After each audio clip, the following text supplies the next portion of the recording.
துபாயில் ஓணம் செலிப்ரேஷன் எப்படிங்கிறது பார்க்கலாம் வாங்க. ஓணம் முன்னாடிலாம் வந்து கொண்டாடுறது மாதிரி கிடையாது. இப்போ வந்து இன்ஸ்டாகிராம் அது இதுன்னு நிறைய வந்து மீடியாவே வந்து பயங்கர ஹைப் ஆக்கி விட்டுட்டு ஓணம் சத்யா வந்து வீட்டில் செய்கிறாங்களோ இல்லையோ, ஆனால் கடையில் வந்து பார்த்திங்கன்னா கூட்டம்னா கூட்டம். துபாயில் அப்படி ஒரு கூட்டமாக இருந்துச்சுங்க. இதை நம்ம வேடிக்கை பார்க்குறக்காகவே கராமா ஏரியாவுக்கு நாங்கள் போயிருந்தோம். அங்கே ஃபுல் ஹோட்டல்ஸும் பார்த்திங்கன்னா வெளியில் நிற்கிற அளவுக்கு பயங்கர கூட்டம். போலீஸே வந்து கூட்டத்தை கலைச்சி வர அளவுக்கு அவ்வளோ கூட்டமாக இருந்தது. ஆனால் பார்க்குறதுக்கு ரொம்ப நல்லா இருந்துச்சு. நம்ம மலையாள மக்கள் எல்லாம் அப்படியே ஒரு அந்த ஓணம் சாரியும் வேஷ்டி சட்டையெல்லாம் பார்க்கும்போது ரொம்ப அழகாக இருந்தாங்க.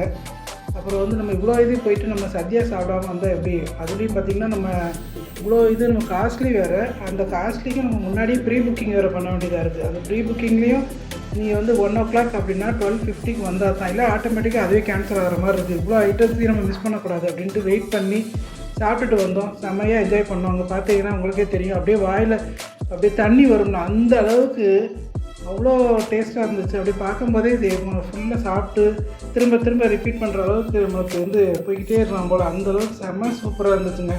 இந்த நீங்கள் பார்த்தீங்கன்னா தெரியும், இதில் வந்து மெயினாக வந்து பார்த்திங்கன்னா எனக்கு ரொம்ப பிடிச்சது வந்து இந்த மாம்பழ புளிச்சேரி செம்ம சூப்பராக இருந்துச்சு. அப்புறம் வந்து நம்ம இந்த கேரளா சாம்பாரும் எனக்கு ரொம்ப பிடிக்கும். இந்த புளிச்சேரியும் பார்த்திங்கன்னா நிறைய பேர் சொன்னாங்க இந்த மாங்கொட்டை வந்துச்சுன்னா ரொம்ப விசேஷம் அப்படி இப்படின்னு சொல்லிட்டு இருந்தாங்க என்னோடய மலையாளி ஃப்ரெண்ட்ஸ்லாம். ஸோ எனக்கு வந்தது பார்த்தோன்னே அது ஒரு ஹாப்பியாக இருந்தது. அது எந்த அளவுக்கு நம்பிக்கையான்னு தெரியலை, ஆனால் எனக்கு ரொம்ப ஹாப்பியாக இருந்தது. அப்புறம் இந்த அவங்க வச்சுருந்த இந்த கறி, அந்த ஊறுகாய், இந்த பப்பாடு, அந்த பாயசம் போட்டு அப்படியே சாப்பிடும்போது அப்படியே பேசிகிட்டு இருக்கும்போதே வாயில் தண்ணி வந்து பாருங்கள். அவ்வளோ மவுத் வாட்டரிங்காக ஒன்று டேஸ்ட்டுமே பார்த்திங்கன்னா செம்ம டேஸ்ட்டாக இருந்துச்சு. அப்புறம் நம்ம பக்கத்தில் இருக்க மலையாளி ஃப்ரெண்ட்ஸும் பார்த்திங்கன்னா நிறைய பாயசம், அப்புறம் வந்து இந்த சிப்ஸெலாம் இருக்கும், நேந்திரக்காய் சிப்ஸு, இந்த மாதிரி நிறைய ஸ்வீட்டு இதெல்லாம் வந்து நிறைய செஞ்சு கொடுத்தாங்க. ஸோ ஓணம் செலிப்ரேஷன் இப்போ கேரளாவுக்கு மட்டும் கிடையாது, இந்தியாவில் எல்லா மக்களும் கொண்டாடுறாங்க. அந்த கடைக்கு போனதுக்கப்புறம் தான் தெரிஞ்சிச்சு, மலையாளிஸ் மட்டும் கிடையாது, எல்லா ஸ்டேட்டும் வந்து அவ்வளோ என்ஜாய் பண்ணி சாப்பிட்டுட்டு இருந்தாங்க.